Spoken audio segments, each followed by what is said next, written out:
We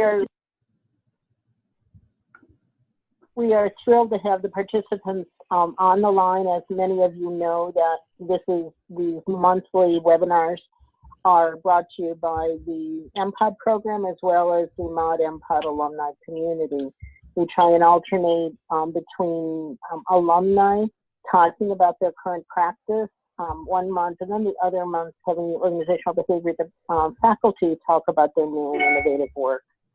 After today's presentation, we will be having an open house discussion about the MPOD program. Patricia Petty, the Associate Director of the program, will be on the line to give a brief overview and answer any questions or inquiries that you may have. And any and all are welcome to stay for that portion of today's presentation. I first met today's speaker in the mid-1980s when he was a doctoral candidate and I was a master's student. Our paths have crossed many times over the past 30 years, and each time I met him, I was greeted warmly.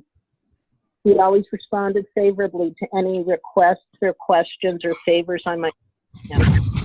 His fame, notoriety, and impact on our world grew. His authenticity, generosity, commitment to our field and his students also grew and has never wavered. It is with great appreciation and humility I introduce to you the Case Western Reserve Distinguished University Professor and founder and director of the Fowler Center of Business's Agent of World Benefit, Dr. David Cooperrider. Well, thank you, Loretta. It's exciting to be here with everybody, and including our MPODs and MOD alumni, and also new recruits, people who are thinking about the program. So I look forward to being with you for the next 45 minutes or so. I hope you're having a great summer. I'm right now, you can see behind me is a forest. This is my writing cabin up in northern Wisconsin. And I'll be here finishing up a book on some of the ideas that we'll be talking about here today. I really, whoops, let me just make sure that I can move things here. Yeah, as I was getting ready, I was thinking about all the just amazing things happening in the world, and I just thought before I get started, just share with you one of the high point moments for me this summer.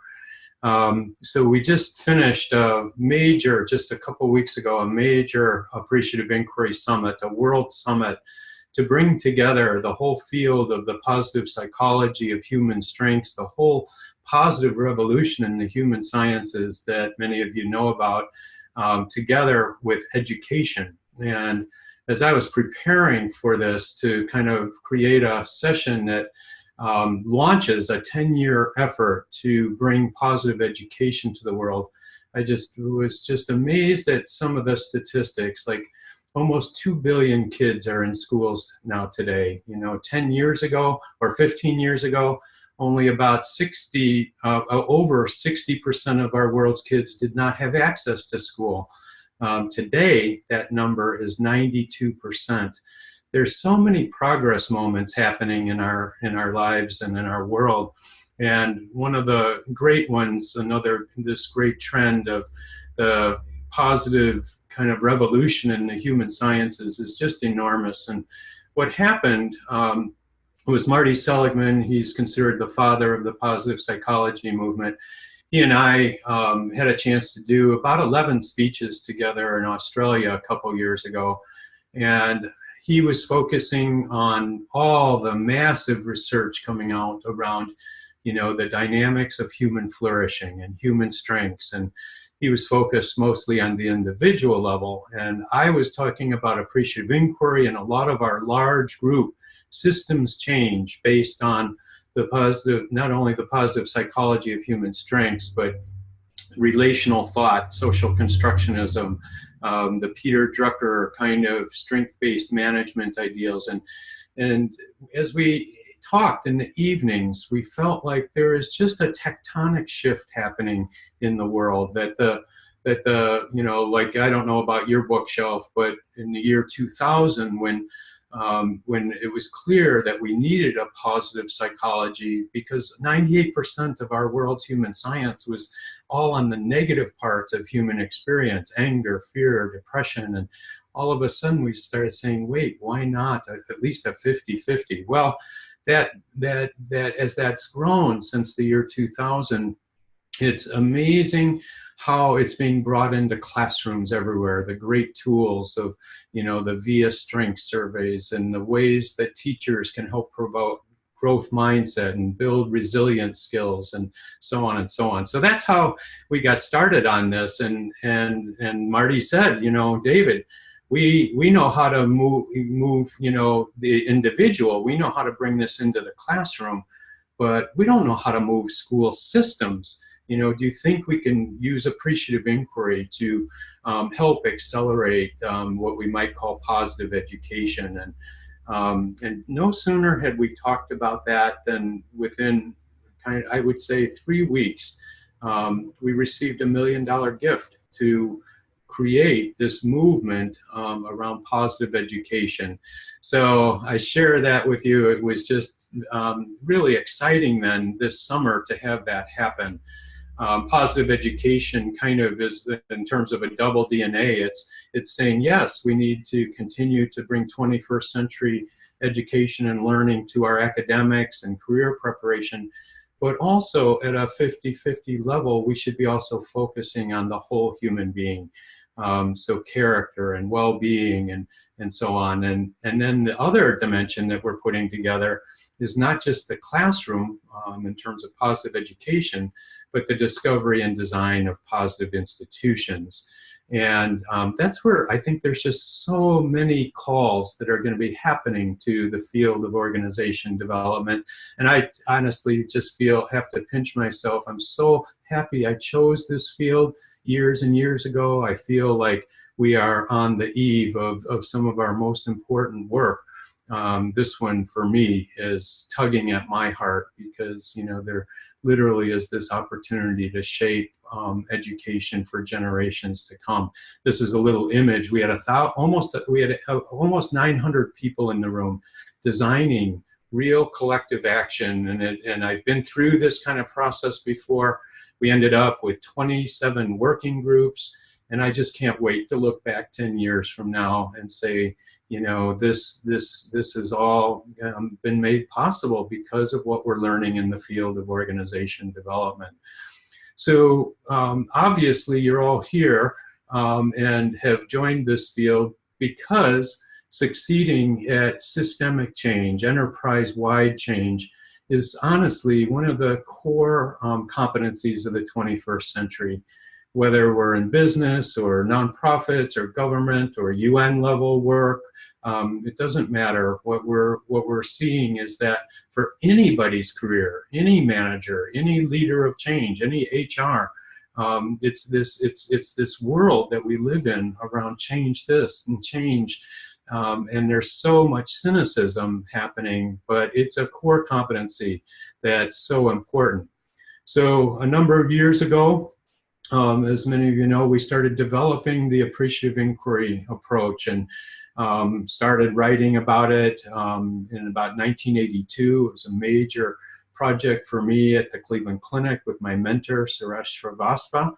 And I was asked to do a typical organizational diagnosis, and we shifted that, and it was clear to us that much of the field of change, any helping relationship field really, not just organization development, became so embedded in a problem-based metaphor of the world that somehow the world is a problem to be solved. If you're going to be a good consulting firm, you've got to lift up the major problems. If you're going to be a good consultant, you have to have good diagnostic methodologies like the medical field. And what we got started by saying, wait a second, the world isn't, our organizational lives are not machines. They're not broken down parts, and they're not problems to be solved. But what if we adopted a different root metaphor, that human systems are in some sense magical? They're filled with infinite imagination, infinite capacity.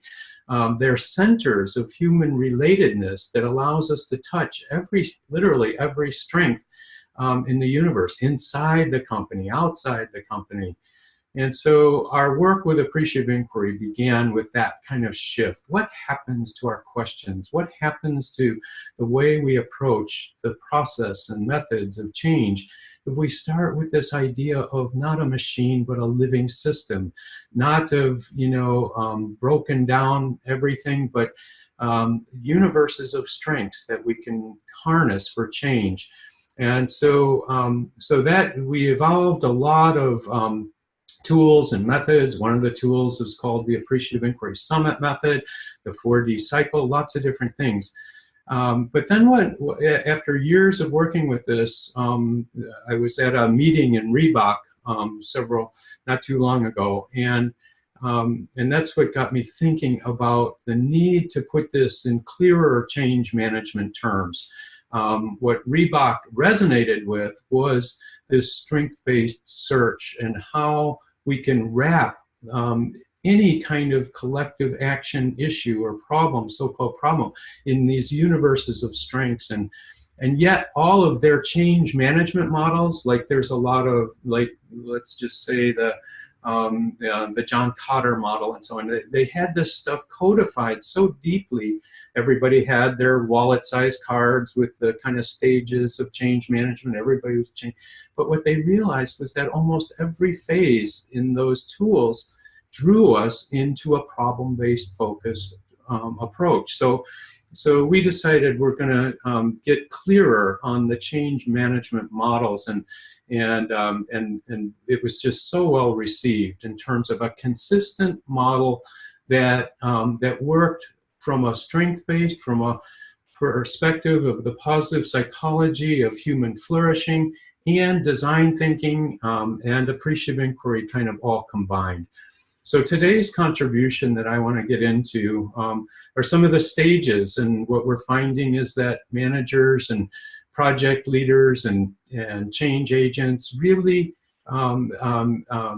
can begin to see more clearly how do we take this kind of appreciative philosophy and mindset into the change process. So that's what I'm going to get into today.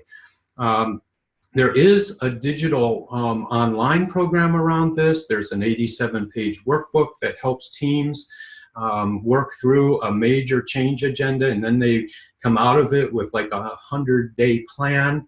I will make this workbook available to you and say more about some of the online stuff later.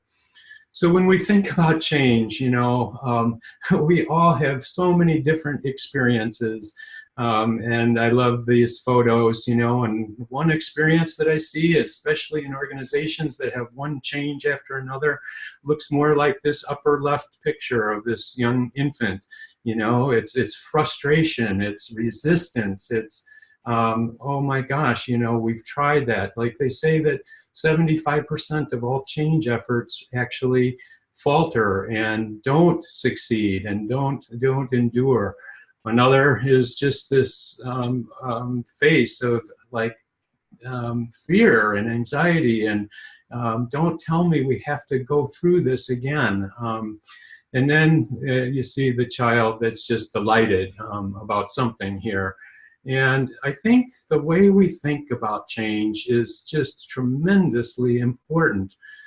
For example, in our largely diagnostic approaches to change, there has been kind of a mantra, and placed right at the heart of change management has been, I would call it a myth, and it's this idea that people naturally resist change. And I say that there, and in some sense, and I'll show you the formula for much of the field that was built upon this idea that all change management is got to be designed to overcome resistance to change.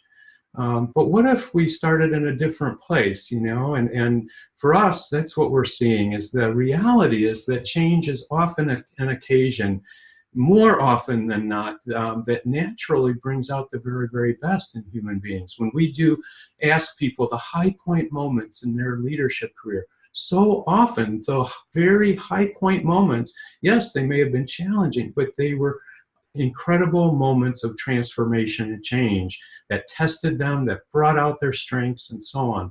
I can remember, like, going back to this imagery here, when my son Daniel, when he was born, it was just such a joyful occasion for that birth. But I can remember I was lucky one day, and I think I was walking into his bedroom where the crib was. The first moment, he pulled himself up in that crib, and he was squealing with delight.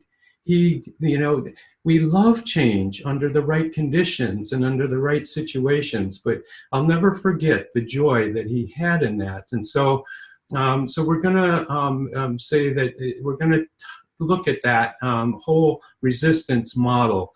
You can see here that the formula in the past has been like that the whole goal is to overcome resistance to change in terms of organization development tools. And so therefore, and there's a formula that says to overcome that resistance to change, you need to have tremendous dissatisfaction. People have to almost hate the status quo. They have to be so dissatisfied with the status quo. And until that dissatisfaction happens, that there won't begin to build the energy that allows for some vision and first steps. So just keep that in mind. Here's the formula as it was stated in the past. Large amount of dissatisfaction needs to happen before vision and first steps. And if you can do that, and I call that the deficit-based theory of change, and I can't believe how deep it is and continuously deep it is. In one of the famous Harvard Business School or Harvard HBR articles, John Cotter, insists that this deficiency focus, this diagnostic focus, you almost, he would argue, need to invent a problem to move people. Think about the burning platform kind of theory. So he said in this article, in a few of the most successful cases, a group has manufactured the crisis. One CEO deliberately, he engineered the largest accounting loss in the company's history, creating huge pressures from Wall Street in the process. To overcome resistance in his company. One division president commissioned the first ever customer satisfaction survey, knowing full well the results would be terrible. When the urgency rate is not pumped up enough, the transformation process can't succeed, and the long-term future of the organization is put in jeopardy. And then towards the end of the article, the goal is to make the status quo seem more dangerous to people than launching into the unknown. So there's a lot of deep-rooted assumptions there. And what we're seeing is that people don't resist change, they resist being changed. And the other observation is people so often flourish and grow, and they come alive in moments of change, depending on the right conditions. These are a few of the examples from our work that we've written about, the work with Apple and all their supply chain issues throughout China and factories, and developing more fully human factory systems and ecological consciousness. On the lower left is Bob Stiller. He was the CEO of Green Mountain Coffee Roasters. He started using the new change equation models many years ago. When we started working with them, they were a small company, about 150 million in sales. 10 years later, the energy in that organization propelled such phenomenal growth. 10 years later, their market value was over $20 billion. Some of you in our courses, we've talked, Ron Fry and I and Frank Baird have talked about our work with the United States Navy. That's Admiral Clark, and using the precepts and philosophy of this new change equation. Kofi Annan was a high point moment when we were asked to help design the largest meeting in the history of the United Nations, largest world summit between CEOs and the United Nations. We had over 700 CEOs of some of the major corporations, from IBM and Royal Dutch Shell to Starbucks and Microsoft. And it was amazing to see what happens through more positive approaches. Jody Berg, she's the CEO of Vitamix on the upper right. She's my favorite CEO right now. I love working with that organization.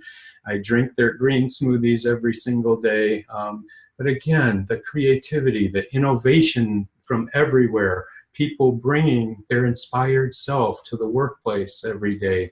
It's been a privilege to work with her. And then on the lower right, was another kind of just startling request.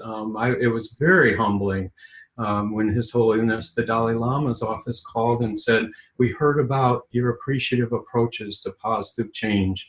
You know, there's so much killing in the world, Muslim, Christian, Jewish, Buddhist, in the name of God, between religions. And Dalai Lama would like to talk with you about using the appreciative and the positive change approaches." I may come back to that in a little bit. So as I unfold this, I'll come back to some of these stories. And I think what we're kind of, you know, we haven't written about it much yet, but this idea that, you know, in some ways we've thought about change in evolutionary terms, you know, over ages and millennial and so on. Then there was all the work that began to say that, all the work that began to say that, boy, my light is flashing here a little bit. Let me just see what's going on here. I'm sorry.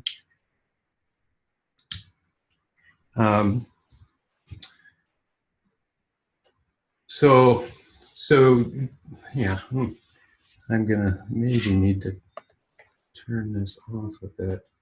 I'm not sure why it's, I'm sorry.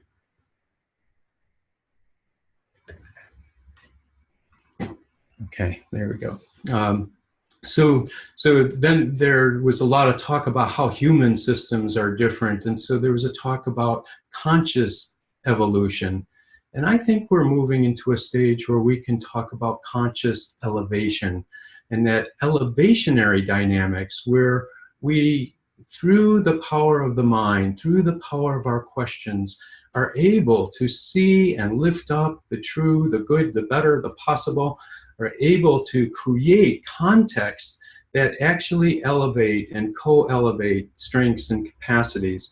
And so the larger concept that we won't get into is this idea of the shift from evolutionary change to conscious co-elevation. So again, the field placed resistance at the heart of this, and what we're seeing is that we are wired to be inspired in many ways as human beings, and so perhaps we need a new change equation. You know, there's some famous change equations. We all know Einstein's work, and E equals mc squared. Part of the beauty of a change equation is that it helps simplify lots of complexity, but gets it right in the big picture.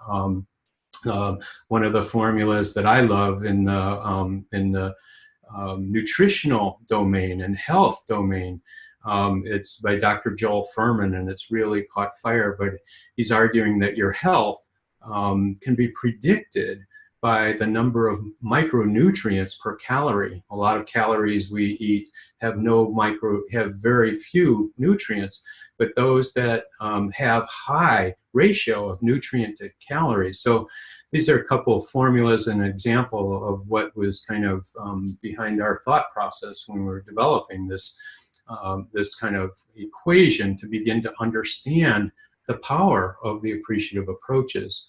So what I'd like to do, and I'll illustrate all of this with the 8 stages in a few minutes, but what we're seeing is that it's not so much resistance to change that is the major barrier, but it's a sense of almost despair.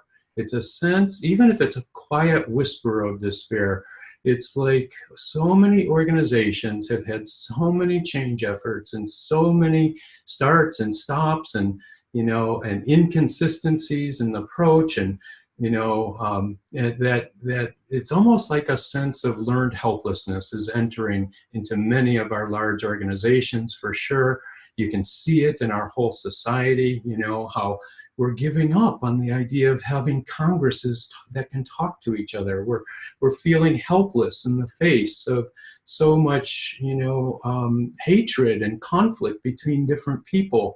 We're feeling, there's a lot of sense in organizations where you just listen in the hallways and, oh, we've tried that effort, and so on. So what we're seeing is that it takes a lot to elevate the atmosphere, the climate, the tools, to create a powerful movement forward. I'm going to come back to this equation in a bit, but we're seeing that there's 3 types of power that emerges through these positive approaches. The first builds on this metaphor that we exist in a universe of strengths, always internal, external. And so we need to capture that, and we call that whole power, where you find the combination effects of strengths and capacities and so on. Couple that with the growth of a shared dream, a shared image of the future, that you begin to develop a sense of willpower and why power, the power of meaning and significance for that change in initiative. And then the other part of the equation is the development of way power. Like, that's one of the reasons we like looking at how design firms work, where they develop the prototypes not in words or action plans, but you can see it. Like one of the companies we worked with, they wanted to inaugurate their social responsibility impact work, and the sand loader operators developed a $10 sand water filter to be used in developing countries that showed, and they could hold it up, they rapid prototyped it, and it helped people see the way forward, the way power. So I'm going to come back to some of these elements and look at some of the data on the ratios that we're finding between the experience of elevated experience, where people have more hope and willpower and feel the sense of pathway forward, and actually can leverage the power of the whole universe of strengths. So we're studying this and looking at the ratios, almost like that health equation, where your health is predicted by the number of good micronutrients over calories. So we're looking at, are there some ratios here that between kind of a strength-based perspective versus the deficit kind of despair that so many organizations feel. So Linda Robeson finished up her PhD about a year and a half or so ago. Or a couple of years ago. She's tremendous work. She was very interested in some of the emerging work happening. For example, Barbara Fredrickson's work, her book on positivity, What Good Are Positive Emotions, and the studies in the laboratory. But in this case, Linda created one of the finest dissertations I've seen, and I want to just share some of the data from that before we go forward with the logic of the stages here. So again, so many change approaches, let's say climate change, just as an example, is pursued by creating the burning platform kind of articulation on why we need to change. In this case, this is a Greenpeace photo that she found, and it really tries to go to the heart of how cataclysmic the change is going to be. Her question was, do burning platforms and these negative emotions, like, do we need, the kind of amazing anger that can be developed, the fear that we see on the part of so many people, the blame, the anxiety, the low self-value, the depreciative voice, and does this really mobilize long-term positive change? And there's some questions happening about that. So she drew on the social construction literature, the organizational change literature, the social construction talking about how our language creates reality, a lot of the organizational change work in terms of freezing, unfreezing, refreezing. the work emerging in positive organizational scholarship around just the conditions that create flourishing, the language, like Fredrickson's work on positive emotion and language. So there's a great literature, and I do want to recommend you someday maybe make that dissertation. We can make that dissertation available for you. What she was looking at were the ratios between a positive and strength-based focus versus negative deficit-based focus in the change agendas. And in this case, it was 10 organizations starting a change effort at exactly the same time. I'll say a little bit more about that. But what she wanted to look at was, are there some ratios? Like, let's just assume that out of these 10 organizations, some are going to be, you know, really extraordinary, some are going to be in the middle, and some will be what we might call poor performers. And this was a really unusual situation for research, where 10 universities throughout the state of Ohio could apply for some funding if they wanted to transform the university into a sustainable enterprise, you know, socially, environmentally, and so on. And they were starting all at the same time. Nobody had any kind of particular methodology, but the only requirement was that every so often they would have to report results. And a lot of these results were mathematical and really codified, like the amount of CO2 that has been reduced, or the amount of renewable energy being produced. So there was a really good database on outcomes as well. And what she did was she coded. It was really, I just have to applaud her work. She coded interviews, she coded the language and the ways of talking on the websites. They all had to have a website around it. She did interviews with all the change leaders, and she was part of a lot of the change teams meetings, where she literally tape recorded every word and then coded each sentence for, you know, its positivity or its negativity, its strength focused versus its deficiency focus. And so she ended up with 58,000 pieces of qualitative data. I don't think there's any other study quite like it in the world today. And what happened was, she was looking then at that ratio of positive, you know, like, for example, in marriages, you know, to what extent are there positive emotions like hope, inspiration, and joy versus anger, depression, codependency, and so on. So, so she just, I'm going over some of this quickly, but this is a nice summary of what she found in terms of that ratio. Again, there were high performers, and it ended up, she categorized 4 of those, moderate performers, and then the lower performers. And in the interview data, she found that, you know, in the interview data that she had, she found out that there was at least a 3-to-1 ratio in the positive direction, and in the high performers. Like, we can go through this. Let's just go to the bottom here, the bottom line, because she had website data, group meeting data, interview data. With all the data combined, what she found was a stark difference in the ratios of how people talked, how the emotions they expressed, what they focused on, strengths versus deficiencies.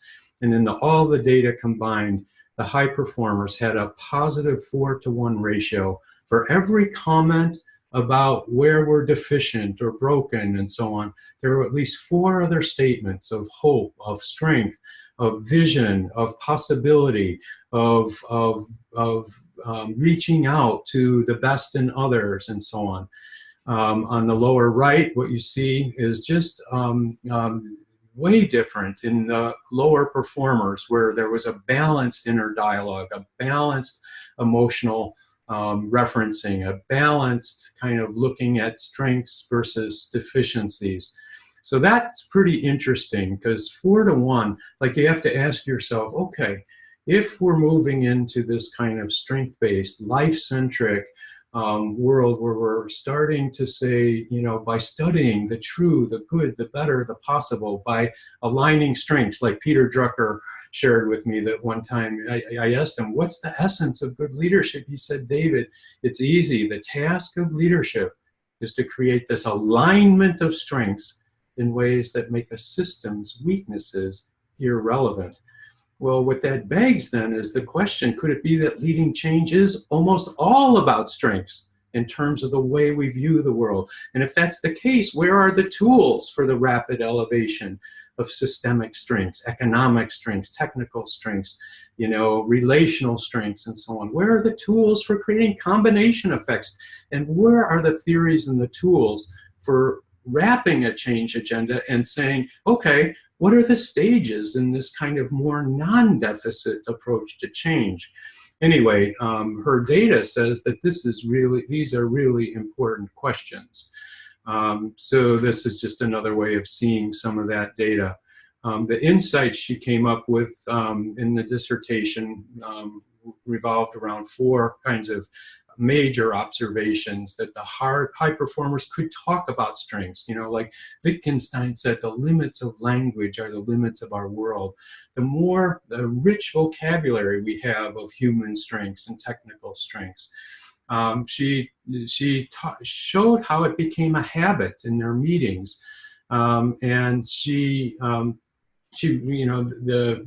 showed how it kind of created, almost in some of these organizations, a context where people were filled with so much hope and inspiration and joy in their work that they were able to make the breakthroughs happen. So what she wasn't saying is that the data wasn't saying that we shouldn't focus on where the deficiencies are and how climate change is going to melt the solar ice caps and so on. No, she's not saying that. But what the data is saying is that most change efforts have kind of an 80-20 tendency. 80% of the change agenda and effort goes into, like, for example, a child who comes home with an A, a C, and an F. Where does the parent put most of the attention? 80% of the attention. The data shows it's on the F. The media, and so on. So, So anyway, she's talking about the need to reverse this rule. And by the way, I'll hand out these slides for anybody who wants to use them. So what we've done is we've kind of said, can we lay out a change management set of phases that really responds to everything we know about Peter Drucker's, for example, strength-based leadership ideas, the appreciative inquiry philosophy, and that whole science of human strengths, and then bring that together with the creative design thinking. So let me just go through that. And we labeled, we used the acronym POSITIVE, and not just positive thinking, but as we'll see, it relates to all kinds of focus on positive framing, for example. So the word pre-frame, let's start with the first P. Pre-framing means we need to take a lot of time in the actual frame that's getting developed. The actual frame, you know, so often we anchor in something that quite negative. In one hospital, the low morale of the nurses was the frame that got anchored so quickly. Well, like good designers, can we come up with 5 different frames? And maybe it's not the deficit-based frame that's going to carry us forward, but it's what we want to create in the future. So the pre-framing stage is incredibly important. I think we've got a little bit of a myth that change equals eliminating something wrong or broken, eliminating that low morale. The reality is that change could be, and maybe most often needs to be, about enabling something. And it's very different, eliminating something versus enabling something, in terms of the questions we ask, in terms of the discoveries that we have. So, for example, in South Africa, I was shocked when I was doing work at the center where they were negotiating the end of apartheid, and what I realized is that none of them were talking about apartheid. And I said, why aren't we talking about getting rid of apartheid? They said, David, apartheid's already dead. It's an idea that's gone. Our job is to design the post-apartheid system. And so it was very interesting to see how that framing took place. And part of the reason for that is that they could never solve all the problems that were created by apartheid. Never. But they could begin to create the vision of the post-apartheid kind of system. And that's where Gandhi said, you know, the future depends on what you do today. So what is it that we want to create? What's that post-apartheid future going to look like? The presenting problem in an organization that we worked with, 50% turnover rates in the mid-management levels. And so then you say, you know, well, what is it that we want to create? And in this case, the new frame, the pre-frame, pre stands for positive reframing, was they said we want a magnetic work environment where the bond is so strong it can't be broken. So this is a typical kind of approach in appreciative inquiry, is really working hard on the frame. Customer complaints, you know, this organization had a customer complaint department, but it was flatlined. It wasn't creating the energy for change. And then we said, what is it that you want to create? And they said, it's delivering delight. We want to sweep our customers off their feet. We want to win their hearts and mind. And the point here is that all the studies in the world, for example, of customer complaints, won't teach us one thing about the end result of delivering delight and the root causes of success there. So these are just a few. This is a book in strategy that kind of affirms this approach. It's called The Art of What Works. I really love it. It's a strategy book. And then here's another one that helps in the idea of framing and reframing by one of our great doctoral students, Tojo Thatchentiri, and his colleagues. And it's called Appreciative Intelligence. The second phase then is to take this universe of strengths quite seriously and flood the change agenda from the inside and the outside with all the capacities in the system. And this is where, like in our AI Summit process, we bring in the customers because of their strengths. We bring in the community because of the strengths. We bring in future employees because of their strengths. And so it's almost like creating this amazing diversity, almost like a reef in the ocean, and it begins to create its own life and biosystem. So one of the myths is almost like in economics. There's a myth that economics is all about scarcity. And we've had that kind of mindset around change. And the reality is that the strengths that we have to access inside and outside are greater than any change agenda that we'll face. Abundance is this new assumption in this economy of strengths. So I'm just going to skip. So the point here is that it really is the job of every change group to bring in the most meaningful outside that can affect that change agenda. We often do that now through digital forms. So this on the left, we learned a lot with Open IDEO, where they'll do brainstorming and innovation and designing with 47,000 people joining. We've created with a company called WeTip in Italy. They've taken the whole premise of positive change and the 6 stages and have developed a place for these working groups to work through each of the stages. So some of this work can be done even without any face-to-face. The blended is the best.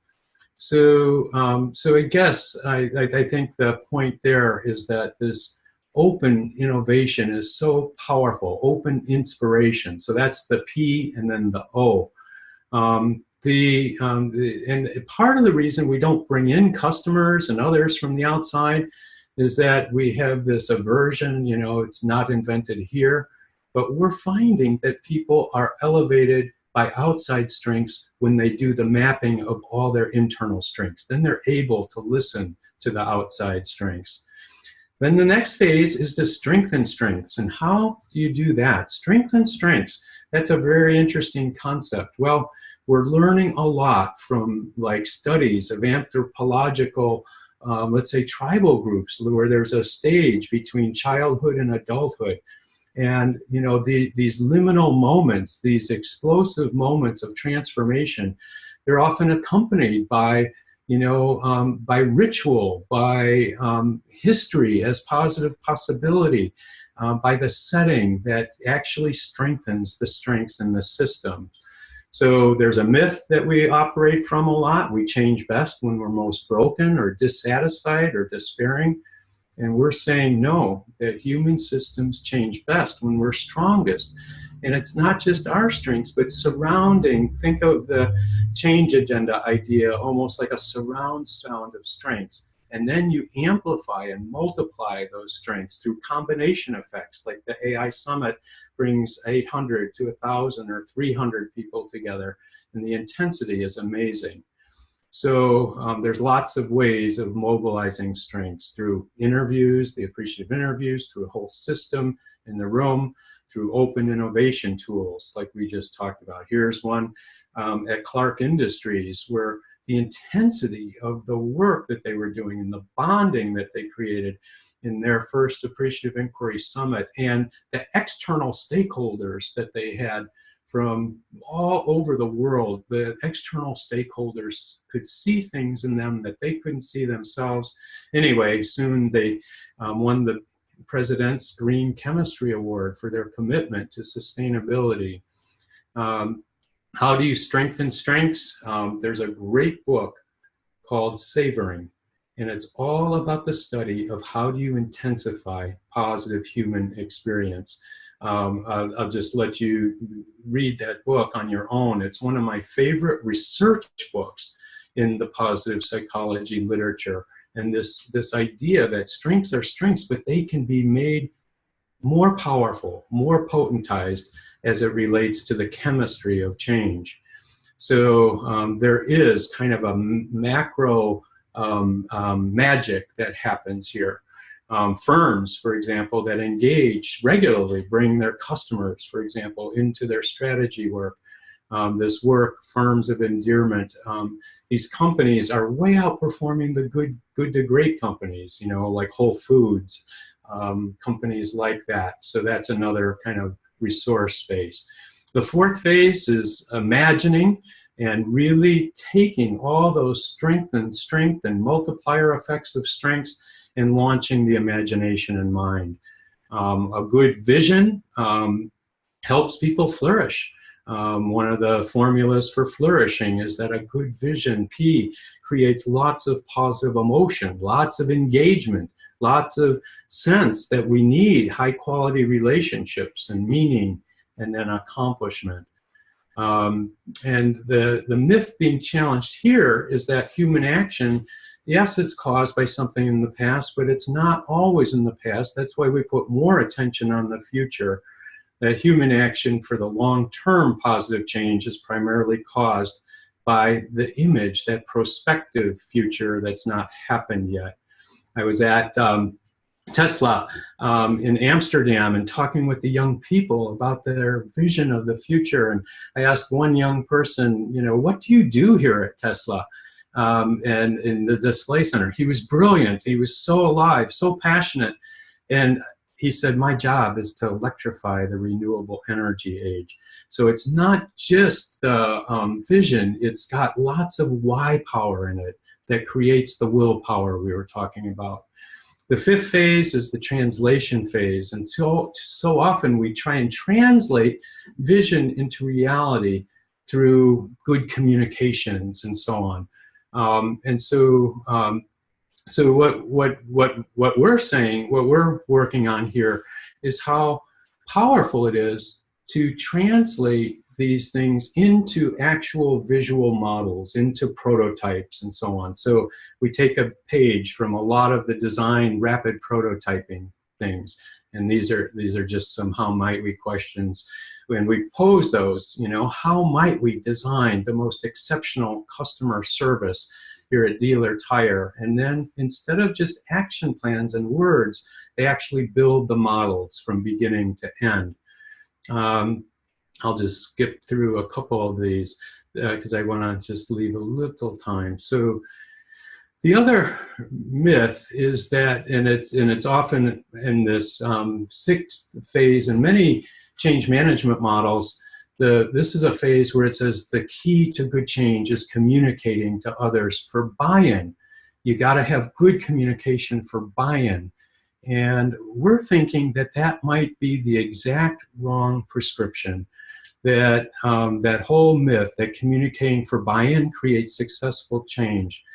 We're thinking that, you know, by definition, communicating by buy-in is a signal that those folks probably haven't been involved very much. And so the reality is that we're finding it's intrinsic motivation that propels the heart of change. Intrinsic, not some external communication. And so, again, just the phrase itself signals that maybe you're not engaging people enough. So what we talk about here, our colleague Frank Barrett talks about improvisation. And why not give these early prototypes, beta prototypes, to people all over the organization and have them improve them and redesign them and so on. And that's where this improvisation invites this wider and wider circles of engagement. We like to talk about change as not a program, but a platform that people can attach themselves to. The seventh phase is valuing, and that means also financially. So valuing builds on the progress principle that was written in a recent business book at Harvard, Therese Amabile. And it's not about slapping our backs and saying positive feedback and stuff, but it's developing the mechanisms to lift up every incremental progress moment in a system. And it's grounded, it's research-based, it's data-based, and that builds that confidence that's needed. And it's also about valuation. So often now what we're doing in this phase is adding up all the savings, adding up all the new product opportunities, what it means financially, and then saying, let's invest at least part of that in the ongoing success and amplification of the change program. Paying it forward is the concept here. I can, you know, in this book, another book that supports this, it's called Scaling Up Excellence, where you actually calculate every progress moment, what it means to the company. Like at Roadway Express, one more shipment for every outbound trailer added to the whole company. This one, 429,000, when they added it to 300 facilities, it meant 13 million more in profit after taxes. So what happened with this one is the CEO said, oh my gosh, just one of these shifts can pay for change agendas and efforts for years and years to come. So another book I'll point you to that kind of explains why it works is this idea of confidence. And again, it's overcoming this learned helplessness.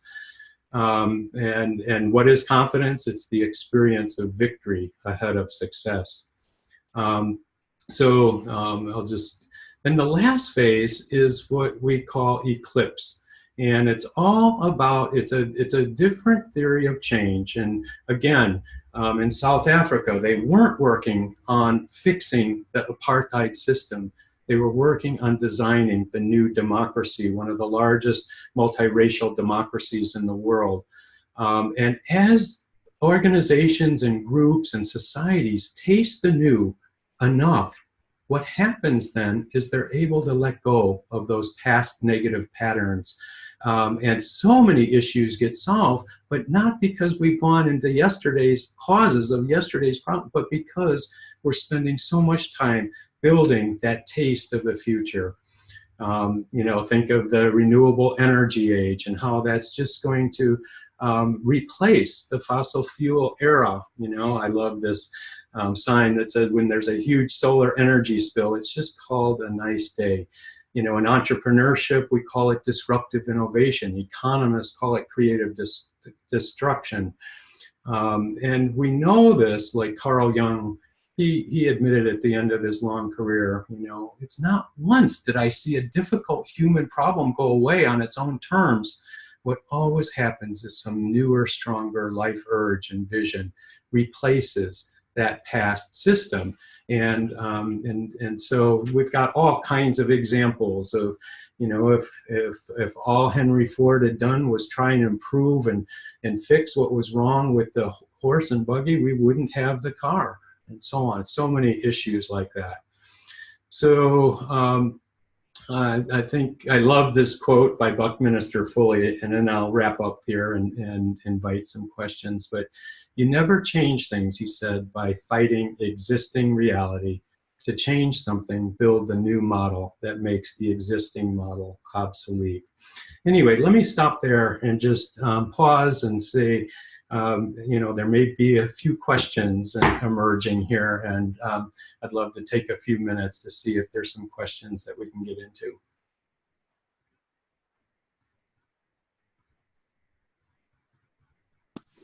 Thank you so much, David. I'm sure everyone's kind of figuring out what questions they want to ask, and as they come in, I'll let you know. Okay. All right. So just type in if there's a question, but let me just go back to this change equation while you're thinking a little bit about that. Positive change now requires lots of elevation, elevated thoughts, elevated emotions, elevated capacities and strengths and assets. And we call this experience of elevation a combination of that experience of the massive whole power we possess, internal and external, the massive willpower that begins to grow as we develop those images of the future, and the way power that begins to build, and so on. And there is a theory by Snyder called hope theory. And hope is something made up of willpower and way power. And we see that develop every time we use these kinds of processes, especially from the open inspiration phase. And so you can ask yourself, what is the strengths density of our change methods and tools?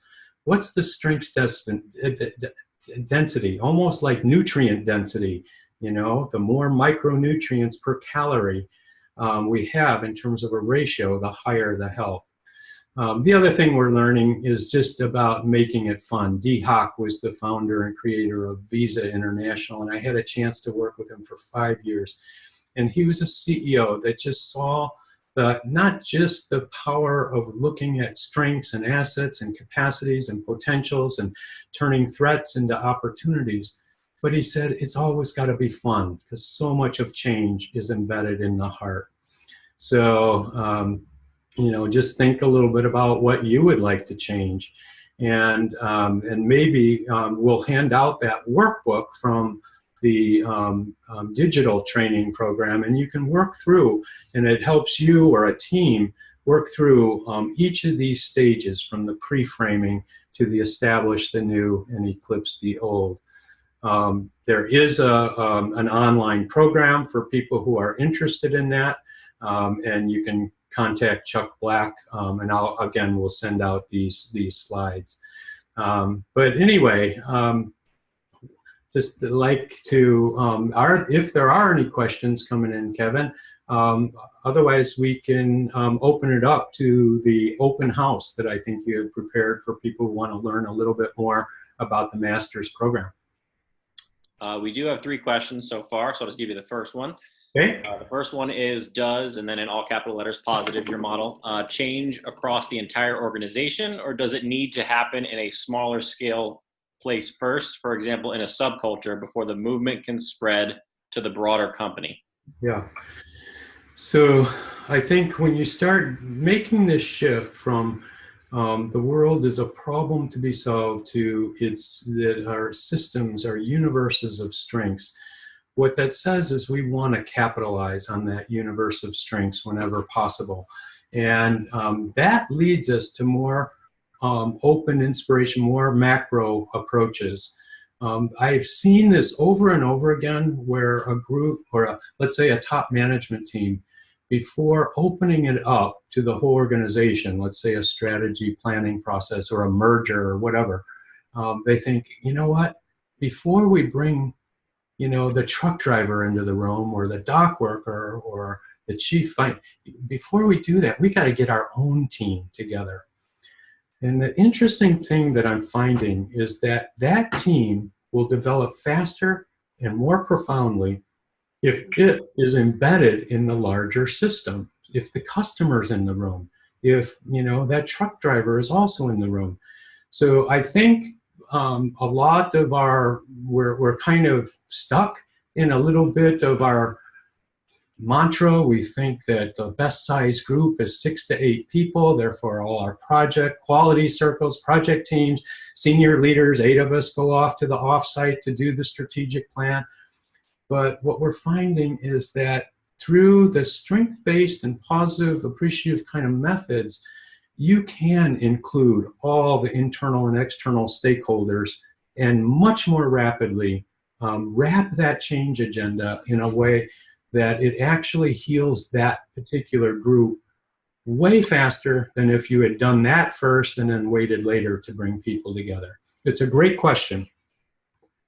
Wonderful. The next one is from Tracy. She asks, as we think about the pre-work and the positive model, and we think about timelines for change initiatives, is there any evidence to suggest that change can be done quicker under this model? Yeah, I mean, it can be paced. So I've seen some organizations pace this process over, you know, some months, maybe 2 months, and getting the change first convening group together to develop the pre-framing and so on, and then later some kind of open system, whether it's a open innovation website or it's an AI summit or whatever, where it's a mass mode. Sometimes it's done in very sequential forms over a period of some time, and especially if it's a huge enterprise. I can think of major redesign at Johnson & Johnson, for example, all over the world, you know, multi-billion dollars at stake. That did take some time.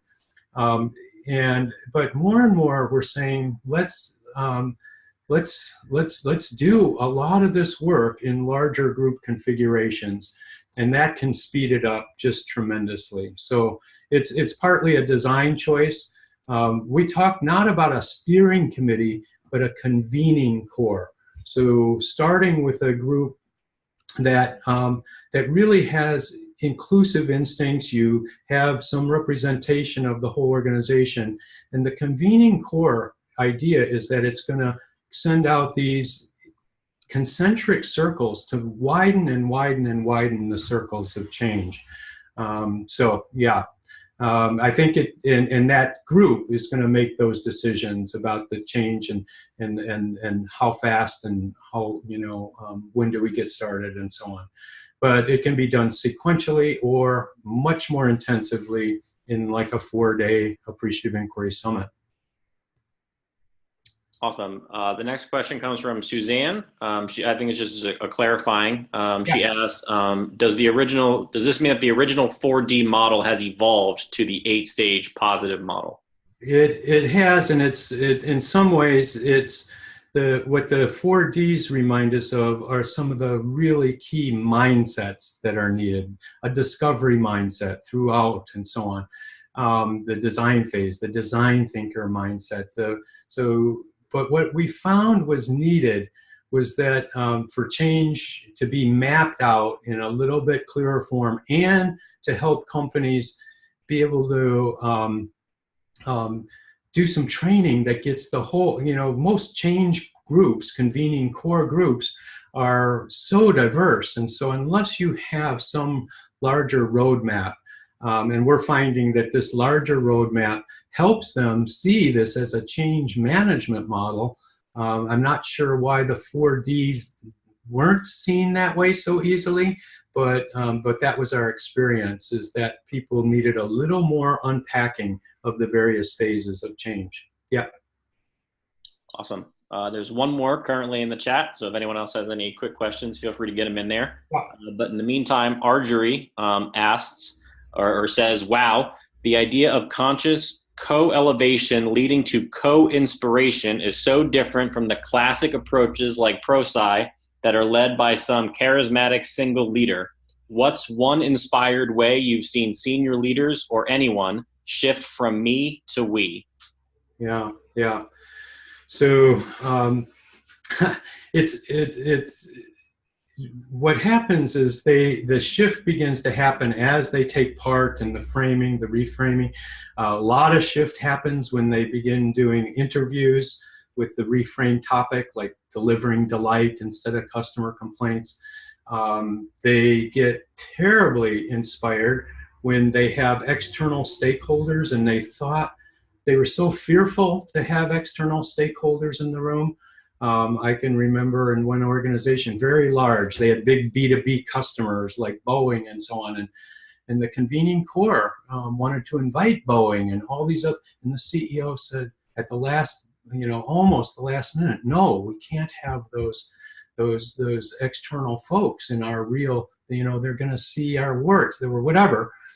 But later, those people get so inspired by how the outside world not only brings their view and their experiences and their wisdom and so on that's so closely aligned with what the company really needs to learn, but very often, for example, the customers get standing ovations after these kinds of events. And CEOs say, oh, the customers won't even come. But they do. Like in the case of Boeing, Boeing had won 2 Baldrige Awards at that point, and they came in and they cared about this company and really shared every strength and asset they have. I want to emphasize this outside-in approach to change, inside out and outside in. But on the outside in, that seems so out of the ordinary for most planning processes, there's just some amazing data around it, and it's very simple data, and it's just looking at this kind of open inspiration. So in one case, there was a study of a call center, and this call center had flatlined performance. It hadn't changed in years. And what would the CEOs and managers do? They would go to the loudspeaker and say, and like a cheerleader, and say, we've got to improve performance. We've got to improve performance. Nothing changed. This happened to be a call center at University of Michigan. These were folk calling people to raise funds for scholarships and so on. So each call was a precious opportunity to raise funding that could support students who maybe couldn't afford to go to college. Anyway, the study by Adam Grant was very simple. He wanted to look at what happens if you do nothing, and we know what will happen if you do nothing. Then what happens if you send those call center folks who are making all these phone calls, what if you send them a letter from someone who benefited from the scholarships? And then he set up a condition where those folks who benefited from the scholarships came and met with the call center folks one-on-one and shared their stories.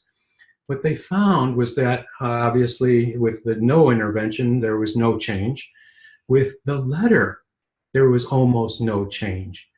But what happened was with the outside person coming in for a 15-minute discussion, sharing how that scholarship impacted their life, what happened was immediately across the board, there was an average of 171% increase in fundraising impacts.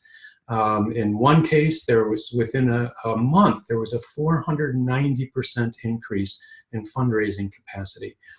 So I love that story because it matches what we're seeing in this open inspiration phase where you invite others into it. Like the Open IDEO tool, for example, where they bring 47,000 people together around some change opportunity. It's incredible the energy that's lifted there. So anyway, Ardrey, I think this outside in dimension and this holistic dimension of taking seriously that we live in this vast universe of strengths, it's so big. I think that's when this top leaders change the most. Yeah. Awesome. Thank you so much, David. Kate Peterson also says thank you in the chat as well. You're welcome. You're welcome. all the questions. So with that, I Great. believe the next step is, Pat, are you on? Yes, I am. All right. So So, what do Okay. Pat, let me just say this last thing, and we'll send these slides to you all. But Chuck Black, he's in charge of this digital program, and I'll send you his email. But anyway, the last comment I want to make is I wrote a chapter a year and a half ago or so in this book about business as an instrument for societal change. And I had a chance to be with Dalai Lama several times and facilitate sessions in this open inspiration kind of way. But I loved his comment at the end in that book. And he said, the future is so utterly open, and it's like empty space. And like a feather blowing in the wind, anything is possible. The 21st century is just beginning. I think our theories of change are shifting, and I just can't wait to look back 30 years from now and see that we've made a world where we're 100% renewable energy, for example, a world where we've eradicated extreme poverty. I think the future is, I think we can make so many things happen. And I, like after this summit in Dallas on the positive education worldwide, my sense of hope about what we're capable of just goes up and up. So thank you for inviting me, Pat and Loretta, and we'll make a lot of these materials available for folks. Thank you, David, for sharing your work with us, and as always, for inspiring all of us. It's always a pleasure to have you. And this is just one part of what you'll learn from David in the MPOD program. And for those of you who are interested in staying on and learning a little bit more about the program, I would appreciate it. We'll try and keep it brief and save most of our time for questions and answers. As Loretta said in the beginning, I'm Patricia Petty. I'm the Associate Director